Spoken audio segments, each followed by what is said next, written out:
I got to ask you about Alien, man. What can you tell us about the TV series that you're crafting that you got to shoot a fair amount of before you had to stop in August? What can you tell us about this show, man? Us Alien fans are chomping at the bit. We really are. Yeah, I mean, I think what's great for me, we talked earlier, I think, about how I know I have enough for a Fargo story. There have to be enough elements to it. And if it was just a monster movie, I don't think there would be enough there. It's one of the great monsters of all time. But when you think about, making 10, 20, 30, 40 hours of something, even if you had 60% of the best horror action around, you still have 40% of what are we talking about? What's the show about? Thematically, character-wise, it has to exist as a drama outside of those other elements. And so that was the challenge for me, and I think that if I have a skill at this niche that I've carved for myself of kind of reimagining great films, in long form, but sort of understanding how the movie made me feel and how to create that feeling in others while telling you a totally different story, right? And the thing with Alien is that it's not just a great monster movie. It's the story of humanity trapped between its primordial parasitic past and the AI future. And they're both trying to kill us, right? And so there's nowhere to go. And so it's really a story of, does humanity deserve to survive?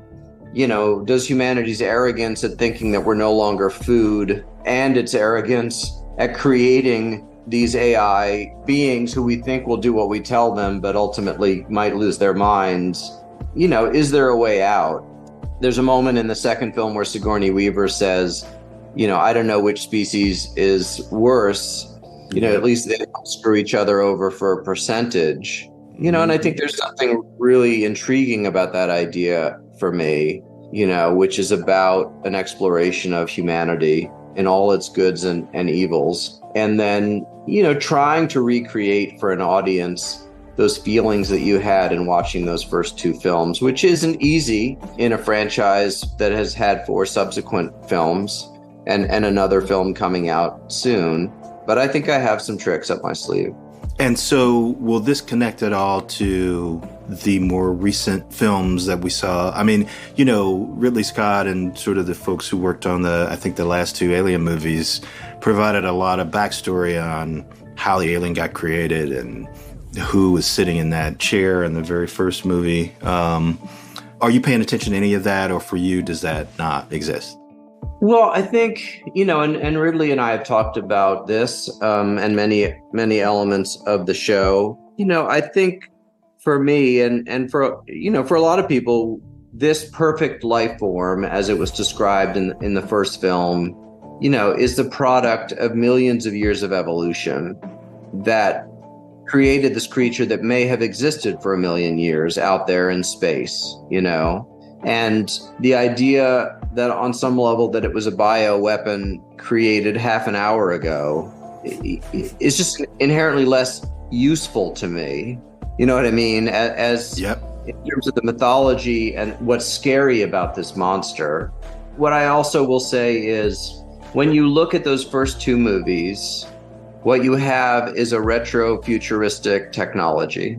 You have giant computer monitors, these weird keyboards, it's ASCII, right, on the screen.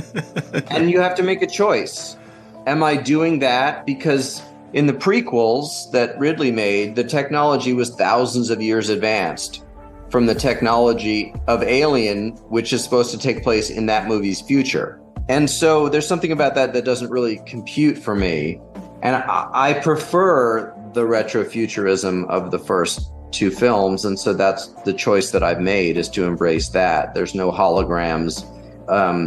The convenience of beautiful Apple Store technology is not available to me.